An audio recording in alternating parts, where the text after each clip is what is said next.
let's just take a little step back and just for people to kind of get to know who is Tyreek Berkley. Okay, yeah. Well, I wear an array of different hats, multitude of different hats. I mean, I started out landscaping as a young kid, and I did that for about 10 years. And then, I used to play football when I was in high school. So some people know me by Berke. If you play football with me, they call me Big Berke. So that was my name then. And, landscaping and stuff like that. I had a landscaping business called Top Dollar Landscaping, which turned into Top Quality Landscaping. But all my customers, they know me by T, So Yeah. I go by a multitude of different names, but professionally and on my government name is Tyreek Berkley. So that's me. Um, as of last year, I started stepping into event promoting, Okay.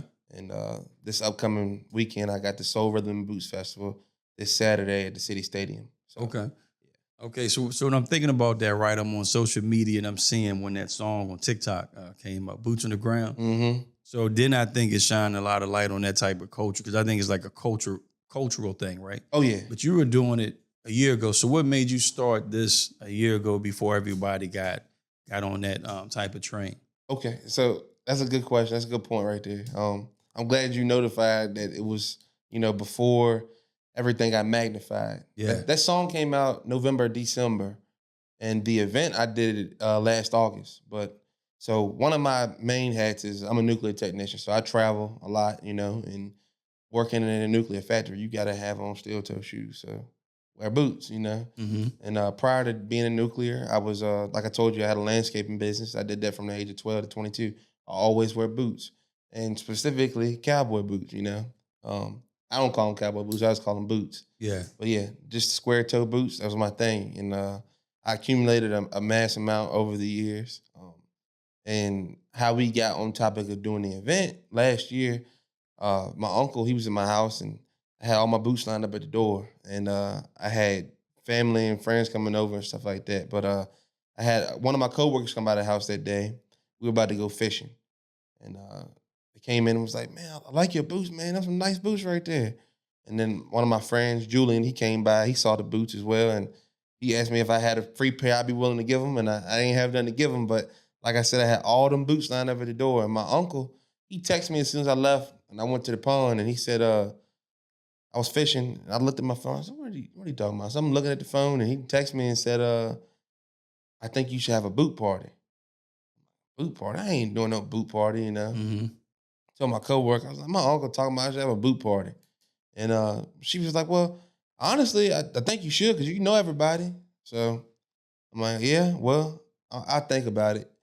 Then I got to thinking about it some more. And I knew in the Carolinas, in all a lot of other southern states, they already been doing these trail rides. Yeah. That's what they classify theirs as trail rides. And I was fully aware of them. I've been looking at them for the past few years. And I even attempted to go to some of them. I wanted to go to some. Yeah. And because they allow four-wheelers and stuff like that and horses. And I ride four-wheelers a lot. So that's something that piqued my interest. But I was like, you know what? Nobody's done it in our area. I don't know anybody who had done it in Virginia yet, Yeah. And at that point, I said, you know what? I'm gonna go ahead and do it. Bring something to this area nobody else in this area has done, and just shed light to it. And like I said, in the Carolinas and other southern states, they have been doing it for several years now. And I just knew here it was untouched. So let me go ahead and do this. And just see how it does. And it turned out great, Yeah. So what do you think, like, what that stigma with black folks and cowboy boots, you know what I mean? I think, honestly, everybody loves to have a good time, Mm-hmm. So I know a lot of people like dressing up, but if you really dig deep into country roots, with black people, you look into our roots, you'll see that we were the original cowboys, Mm-hmm. Other races, there were some that were Western and stuff like that, and I'm sure they tended to cows and stuff like that. They were classified as cow hands, I believe, and since in past tense terms, a black male will be classified as a boy, so that's why we got the name Cowboy. Got you. We tending to cows, and you're a black guy, you're gonna be a cowboy. compared to being a cow hand versus a cow hand, you know. So that's where the name came from. But then Cowboy sounds cooler than cow hand, so Yeah. it just stuck for everybody universally, you. you know. Yeah. But yeah, you know, this is something that is a part of our culture just as much as anybody else's, you know. Yeah. So That's cool, man, because I never really knew that, but I've heard different things about that. Especially when I was just doing some research. Yeah. Trying to find some cowboy boots myself, you know what I mean? So